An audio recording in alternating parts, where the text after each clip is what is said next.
जय हिंद, नमस्कार दोस्तों। Welcome back to another session जहाँ पे हम फिर से डायरेक्ट इनवर्स प्रोपोर्शन के बारे में पढ़ेंगे। ठीक है। तो पिछले वीडियो में डायरेक्ट इनवर्स प्रोपोर्शन के ऊपर मैंने बोला था कि कैसे ये काम करता है, कैसे हम न्यूटनी मेथड से डायरेक्ट इनवर्स प्रोपोर्शन को भी रिप्लेस कर सकते हैं, या फिर डायरेक्ट इनवर्स प्रोपोर्शन का खुद का एक फार्मूला है जो हमने किया था। ठीक है, चलिए स्टार्ट करते हैं। ओके। अगर मेरे पास दो सब्जेक्ट है, यानी कि ए एंड बी, तो मैंने बोला था अगर डायरेक्ट हुआ, यानी कि ए एंड बी सब्जेक्ट दोनों के बीच का अगर रिलेशन डायरेक्ट प्रोपोर्शन हुआ, तो ए इज टू बी हमेशा कांस्टेंट रहेगा, यानी कि सेम रहेगा, है ना। इसका मतलब ये है, हम इसको ए बाई बी को भी बोल सकते हैं। ए बाई बी हमेशा कांस्टेंट रहेगा। और अगर इनवर्स हुआ तो ए इंटू बी हमेशा कांस्टेंट होता है। ए इंटू बी हमेशा कांस्टेंट होता है। हमने पहले भी डायरेक्ट इनवर्स प्रोपोर्शन के ऊपर काम किया था, और आज हम रूल ऑफ थ्री जरूर करेंगे। डायरेक्ट इनवर्सन के ऊपर ही, डायरेक्ट इनवर्स प्रोपोर्शन के ऊपर ही रूल ऑफ थ्री आज हम जरूर करेंगे। देखते हैं। चलिए सबसे पहले कुछ प्रॉब्लम से हम आज के सेशन को स्टार्ट करते हैं। ओके। इस प्रॉब्लम से पहले मैं दूसरा प्रॉब्लम कर लेता हूँ, ये वाला। चलिए देख लो। A farmer has enough food to feed 20 animals in his cattle for 6 days. How long the food lasts if would there were 25 animals in his cattle? बोल रहा है अगर 20 एनिमल्स हुआ तो खाना 6 डे लास्ट करता है, 6 डे टिकता है। ओके। मगर अब 20 की जगह अगर 25 एनिमल्स होता है तो कितने दिन खाना रहेगा? तो सबसे पहले हमें देखना पड़ेगा कि यहाँ पे दो दो सब्जेक्ट क्या क्या है। एक है एनिमल, दूसरा है टाइम। तो हम सबसे पहले वो लिख लेंगे।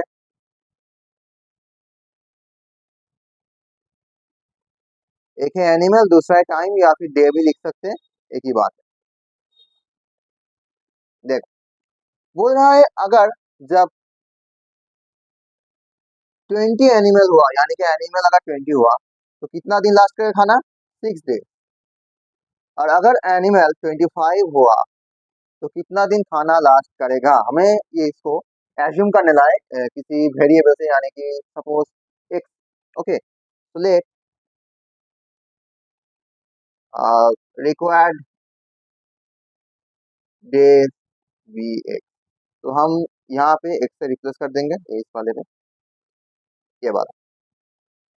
तो अभी मैंने क्या कहा कि अगर हमारे पास दो सब्जेक्ट है तो उन दोनों सब्जेक्ट के बीच का रिलेशन हमें निकालना पड़ेगा कि वो डायरेक्ट इनवर्स में है, यानी या फिर इनवर्स प्रोपोर्शन में है। ठीक है। तो सबसे पहले हम यहाँ पे देखेंगे कि दो सब्जेक्ट है, एक है एनिमल, दूसरा है डे। मैं अगर सोचता हूँ कि अगर 20 एनिमल के लिए खाना ज्यादा दिन टिकेगा, यानी कि 6 दिन टिकेगा, अगर एनिमल का नंबर बढ़ गया तो खाना तो कांस्टेंट है, तो वो कम दिन टिकेगा ना। सोचो, तुम्हारे घर में एक कटोरी भात है जिसको तुम दो फैमिली मेंबर खाते हो एक दिन में। ओके, यानी कि 24 घंटे में वो टिकता है। मगर अब तुम्हारे घर पे गेस्ट आ गया, तो तुम्हारे फैमिली मेंबर में कितना, दो से हो गया चार, यानी कि इंक्रीज हो गया।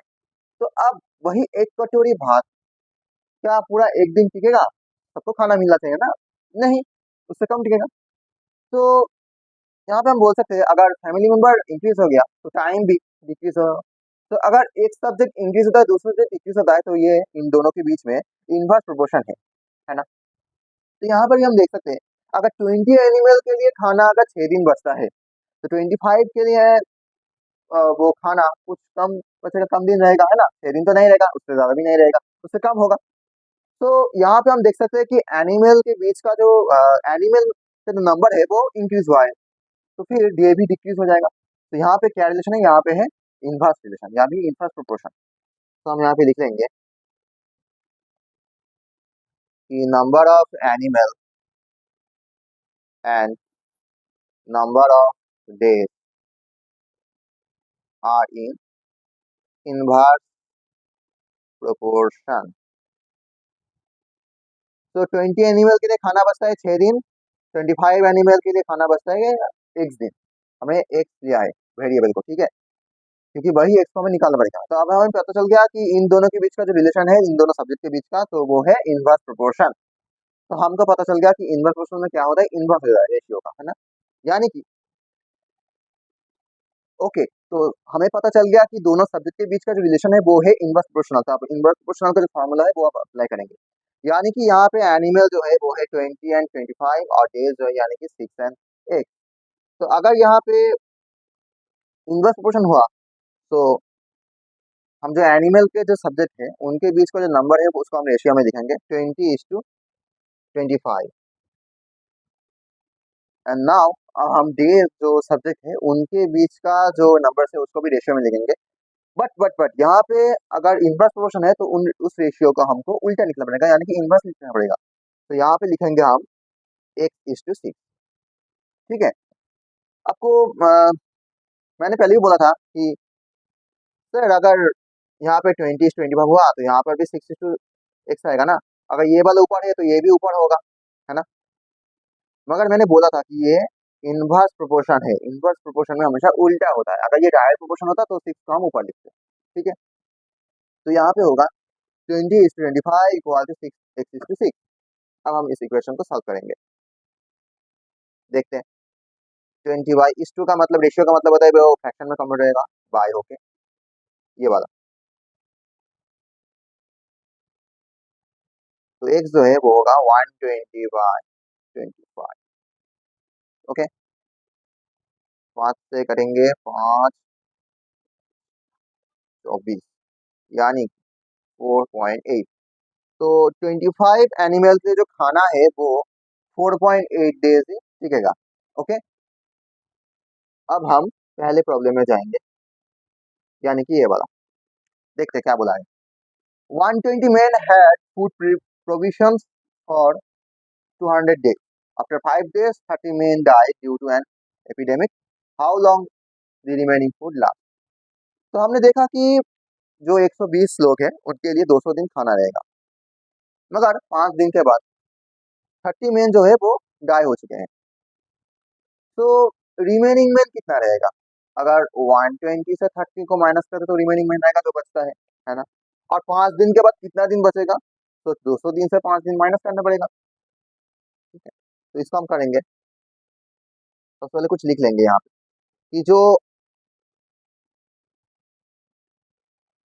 इनिशियल डे कितना था। इनिशियल डे था 200, तो रिमेनिंग डे कितना रहेगा?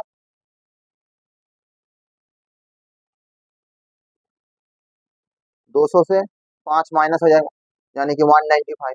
अब देखो 5 दिन के बाद भी हमें पता चला है कि 120 लोगों के लिए 200 दिन का खाना रहेगा। तो 5 दिन के बाद पहले दिन से शुरू करके 5 दिन में भी 5 दिन के जो जो पांचवा दिना है उसमें जो खाना है वो 195 दिन में टिकेगा यानी कि 195 डेज रिमेन करेगा वो खाना। कितने लोगों के लिए? 120 लोगों के लिए।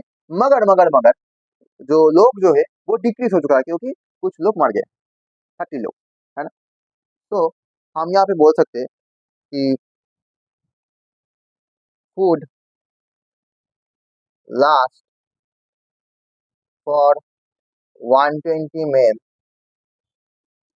फॉर 195 डेज, है ना, बोल सकते हैं। मगर अगर 30 men डाई तो कितना बच गया रिमेनिंग पीपल? तो रिमेनिंग में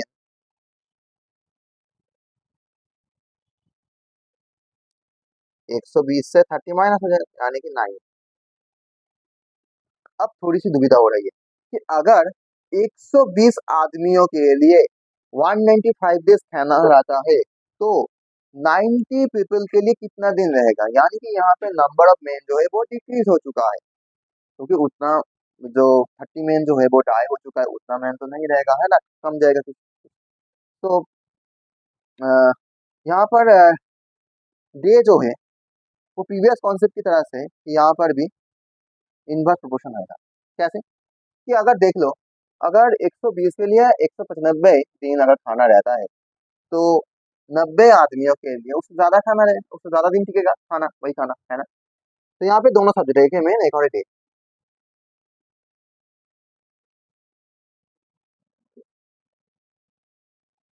यहाँ पे मेन जब 120 है तब कितना दिन खाना रहेगा? 195 से, क्योंकि जो काउंट जो हो रहा है वो 5 दिन के बाद से काउंट हो रहा है। ठीक है, क्योंकि 5 दिन तो खाना भी खत्म हो गया था कुछ ना कुछ। तो टोटल इनिशियल डे जो है उससे तो 5 डेज तो घट गया ना। 5 दिन के बाद जो काउंट होगा वही हम यहाँ पे करेंगे। तो 120 मेन के लिए खाना रहता है 195।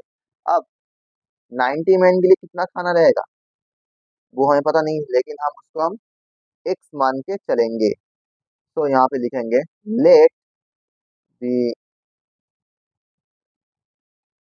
Required day be x. Okay, तो हमने देखा यहाँ पे आ रहा है कि इनवर्स प्रोपोर्शन, तो हम वो भी लिख लेंगे। तो number of men and number of days are in inverse proportion. तो इनवर्स प्रोपोर्शन में क्या होता है, अगर यहाँ पे 120:90 लिखा तो यहाँ पे उल्टा रेशियो लिखना पड़ेगा, यानी कि x:195। समझ में आया? यानी कि यहाँ पे होगा 120/90 इक्वल टू x/195। तो 120/90 इंटू 195 इक्वल टू x। एक जीरो कट गया, 3 से कटा 4, 3 से कटा 3, 3 से ये भी कटा, 3 6 18। तो x का वैल्यू कितना आएगा, 4 से ये मल्टीप्लाई करना पड़ेगा। 4 5 20 22, 4 6 84। तो 260 दिन जो है वो खाना रहेगा कितना आदमियों के लिए, 90 आदमियों के लिए। ठीक है, तो ये है हमारा रिक्वायर्ड आंसर। उम्मीद करता हूँ आपको समझ में आया। एक और देखते हैं। ओके, यहाँ पे देखते हैं कि 40 टीचर्स जो है वो करेक्ट कर सकता है 8000 एग्जामिनेशन इन ए वीक। तो एक हफ्ते में 40 टीचर्स 8000 एग्जामिनेशन को चेक कर सकते, करेक्ट कर सकते हैं। तो how many teachers should employ to correct 10,000 paper in the same time, यानी कि यहाँ पे टाइम जो है कांस्टेंट है। तो टाइम जो सब्जेक्ट जो है वो उसको हम कंसिडर नहीं करेंगे, वो क्योंकि वो कांस्टेंट है। तो यहाँ पे दो दो सब्जेक्ट, एक है टीचर्स, एक है एग्जामिनेशन नंबर। तो 40 टीचर कितना कर सकते हैं, 80,000, नहीं 8,000, सॉरी। तो 40 टीचर कितना कर सकते हैं, 8,000। तो हमको अगर 10,000 पेपर करना पड़े तो कितना टीचर चाहिए, ज्यादा चाहिए, है ना? क्योंकि काम यहाँ पे इंक्रीज हो रहा है ना, तो हमको भी टीचर का जो नंबर है, टीचर का जो परिमाण है वो भी इंक्रीज करना पड़ेगा यहाँ पे। तो यहाँ पे दो दो सब्जेक्ट है, एक है टीचर, एक है एग्जामिनेशन पेपर या फिर पेपर, सिर्फ पेपर भी लिख सकते हैं। एक है टीचर, एक है पेपर। ओके, तो हमने देखा कि अगर टीचर अगर 40 हुआ तो पेपर कितना होगा, 8,000। अगर टीचर कितना हुआ तो पेपर जो है वो 10,000 होगा। डेफिनेटली यहाँ पे डायरेक्ट इनवर्स तो होगा, तो हम इस वेरिएबल को भी एक्स मान के चलेंगे। उससे पहले हम लिखेंगे let the required teacher be x, है ना? तो हम यहाँ पे देख सकते हैं कि number of teacher and number of paper are in direct proportion.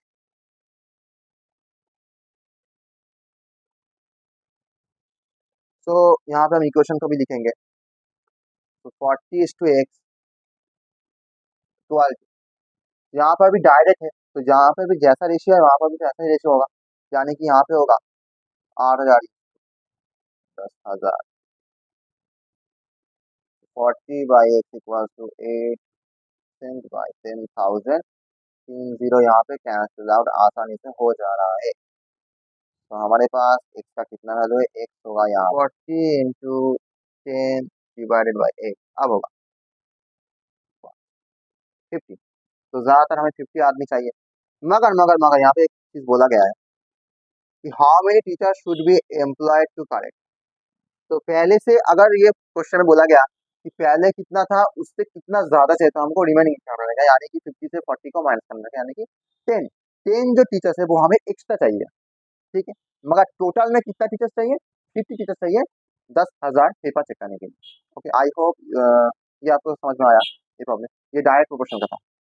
Okay, next problem में देखते हैं। ओ, अब आता है रूल ऑफ थ्री। अब तक हमने जितने भी प्रॉब्लम किया है उसमें सभी दो दो सब्जेक्ट थे, और उन दोनों के सब्जेक्ट के बीच का हम रिलेशन निकाल रहे थे कि वो डायरेक्ट इनवर्स प्रोपोर्शन है कि इनवर्स प्रोपोर्शन है, डायरेक्ट प्रोपोर्शन है कि इनवर्स प्रोपोर्शन है, वो अब तक हम निकाल रहे थे। लेकिन अब हमको तीन तीन सब्जेक्ट के बीच का जो रिलेशन है उससे हम डील करेंगे, कैसे करेंगे। तो इसको एक ट्रेडिशनल मेथड यानी कि यूनिटरी मेथड में कर देंगे, कर सकते हैं। हाँ हाँ, इसको हम यूनिटरी मेथड में कर सकते हैं, लेकिन हम वो प्रोसेस नहीं करेंगे, वो बहुत ही पुराना प्रोसेस है। हम जो इस प्रोसेस को हम अप्लाई करेंगे वो है एडो मेथड। एडो मेथड अर्जुन का तीर के बारे में सुना है ना, वही हम अप्लाई करेंगे। देखते हैं। The cost of printing a magazine of 540 pages with 30 lines on each page and 15 words in each line is 7200. Find the cost of printing a magazine of 450 pages with 35 lines on each page and 18 words in each line. हमें सबसे पहले देखना पड़ेगा यहाँ पे क्या क्या दिया गया है सब्जेक्ट। एक है पेज, दूसरा है कितना लाइन, दूसरा है एक लाइन में कितने सारे वर्ड, है ना, और एक है कॉस्ट। अगर ये रूल ऑफ थ्री में होगा क्या, हो सकता है शायद, हाँ हो सकता है। देखो, हम सबसे पहले पहले केस और दूसरे केस में टोटल नंबर ऑफ वर्ड्स जो है वो काउंट कर लेंगे, ठीक है।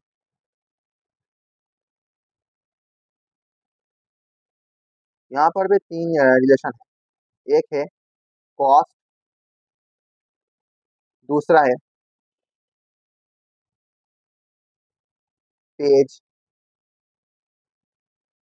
और तीसरा है वर्ड। हम लाइंस को कंसिडर नहीं करेंगे, क्योंकि अगर एक लाइन में 15 वर्ड फिट होता है तो 30 लाइन में कितना होगा, उनका मल्टीपल कर देंगे। तो हम टोटल जो लाइन एंड वर्ड के वर्ड जो है उन दोनों को हम एक ही वर्ड में मार्क कर सकते हैं, किससे किसके मतलब, मल्टीप्लिकेशन के मतलब, ठीक है। तो हम 30 लाइन में 15 वर्ड आता है, नहीं, पर लाइन में 15 वर्ड्स आता है तो 30 लाइन में कितना आएगा, मल्टीप्लिकेशन कर देंगे। तो हम इसके जरिए लाइन और वर्ड जो अलग अलग सब्जेक्ट हैं उन दोनों को एक साथ मर्ज कर सकते हैं। तो सबसे पहले हम देखेंगे कि पहले वाले में कॉस्ट कितना है, 7200, ठीक है, ओके। पेज नंबर कितना है, 540, और कितने सारे वर्ड्स है, अगर हर लाइन में 15 वर्ड्स है तो 30 लाइन में कितना होगा,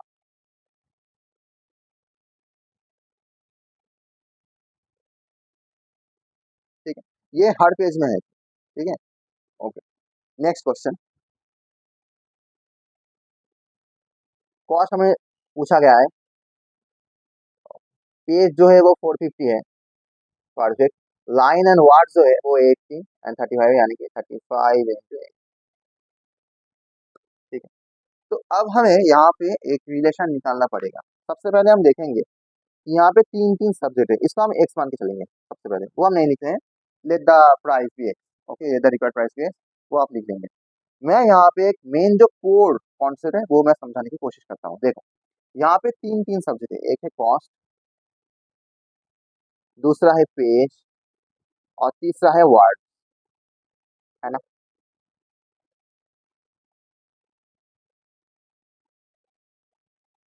देखो, तो सबसे पहले हमको ये वाला रिलेशन, हमको जो वेरिएबल है वो इस वाले सब्जेक्ट के बीच में है, तो हमें बाकी दो जो सब्जेक्ट है यानी कि ये वाला और ये वाला, इन जो वाला रिक्वायर्ड सब्जेक्ट है उसके बीच के रिलेशन हमें निकालना पड़ेगा सबसे पहले, ठीक है, ओके। तो हम क्या करेंगे, जहाँ पे वेरिएबल है उस वाले सब्जेक्ट में हम एरो यूज करेंगे, और जहाँ पे वेरिएबल है एरो का जो फ्रंट फेस है वही डायरेक्शन इंडिकेट करेगा। यानी कि यहाँ पे वेरिएबल है नीचे की तरफ, तो एरो भी नीचे की तरफ होगा, एरो भी नीचे की तरफ होगा।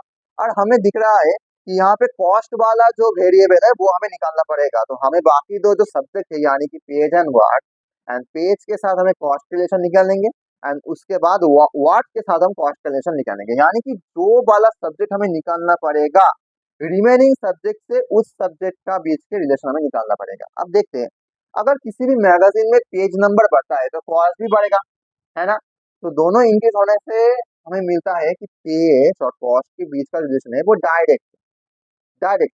और एरो मेथड में एक फंडा है कि अगर दो रिलेशन के बीच में जो रिलेशन है वो डायरेक्ट प्रोपोर्शन हुआ तो एरो भी सेम डायरेक्शन आएगा। ठीक है, डायरेक्ट मतलब सेम डायरेक्शन। और अगर इनवर्स प्रोपोर्शन हुआ तो वो डिफरेंट यानी कि ऑपोजिट डायरेक्शन का एरो होगा। तो हमें दिख रहा है कि पेज जो है वो कॉस्ट के साथ, पेज अगर इंक्रीज करेगा तो कॉस्ट भी इंक्रीज करेगा, कॉस्ट अगर डिक्रीज होगा तो पेज नंबर भी डिक्रीज हो जाएगा। तो इसके मतलब हमें पता चल रहा है कि पेज वाले में जो एरो है वो भी नीचे की तरफ होगा, क्योंकि कॉस्ट वाले में एरो में भी नीचे की तरफ हुआ था। इन दोनों के बीच में डायरेक्ट प्रोपोर्शन है, तो जो एरो है वो भी सेम डायरेक्शन में ही होगा, यानी कि ये वाला। समझ में आया? और अब हम वाट के साथ कॉस्ट वाले का रिलेशन निकालेंगे। तो अगर देख लो, अगर वार्ड नंबर अगर बढ़ता है किसी भी, अगर आप बुक शॉप में जाए तो अगर आपका पास की कोई बुक आपको पब्लिश करना पड़े, तो उस बुक में अगर आपने कहा दुकानदार से कि मेरा जो वार्ड जो है वो थोड़ा सा इंक्रीज होगा, तो दुकानदार भी अपना दाम बढ़ा देगा, है ना? तो यानी कि वार्ड के साथ जो कॉस्ट है वो भी डायरेक्ट प्रोपोर्शन में है। अगर वार्ड इंक्रीज हो गया, नंबर ऑफ वार्ड अगर इंक्रीज हो गया तो कॉस्ट भी इंक्रीज होगा। तो अगर ये भी डायरेक्ट प्रोपोर्शन में है तो कॉस्ट वाले में जिस डायरेक्शन में एरो होगा वार्ड में भी उसी डायरेक्शन में एरो होगा, यानी कि ये बात। तो एरो कैसे बैठता है ये आपको पता चल गया। अब आता है असली फंडा, कैसे देखते हैं। इसके बाद कोई प्रॉब्लम नहीं है, देख। तो आई थिंक आपको एरो समझ में आ गया। अब हम इक्वेशन को रिप्लेस करेंगे। कैसे करेंगे देखो, कि जो वाला कॉलम हमको निकालना पड़ेगा वो होगा इक्वल टू के लेफ्ट साइड में, यानी कि लेफ्ट हैंड साइड में, और जो वाला हमको दिया गया है प्रोवाइडेड वो सबके सब होगा राइट साइड में। तो हमको देख सकते हैं कि ये वाला कॉलम जो है वो हमें निकालना पड़ेगा। और अगर जो नंबर या वेरिएबल एरो के फ्रंट साइड में है वो होगा नोमिनेटर में, और दूसरा वाला आएगा डिनोमिनेटर में, यानी कि यहाँ पे एक जो है वो एरो के फ्रंट साइड में, यानी कि एक जो है यहाँ पे नोमिनेटर में बैठ जाएगा।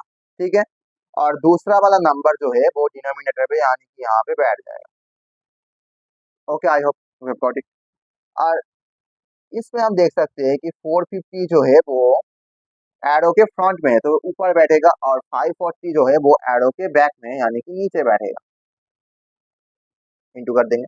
ये वाला नंबर जो है वो एरो के फ्रंट में यानी कि 35 इंटू 18 जो है वो एरो के ऊपर, एरो की तरफ है, एरो के फ्रंट साइड की तरफ, यानी कि वो नोमिनेटर में मिल जाएगा और दूसरा वाला नंबर नीचे बैठ जाएगा।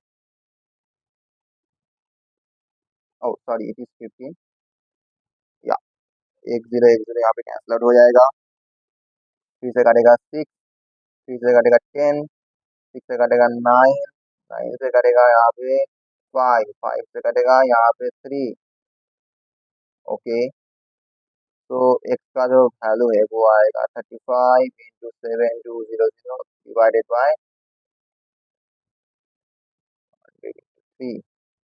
इसे काटेगा यहाँ पे 2400, एक शून्य यहाँ पे कट जाएगा। ये है, ठीक है। तो 24 को हम 35 से मल्टीप्लाई करेंगे यहाँ पे, तो 10 12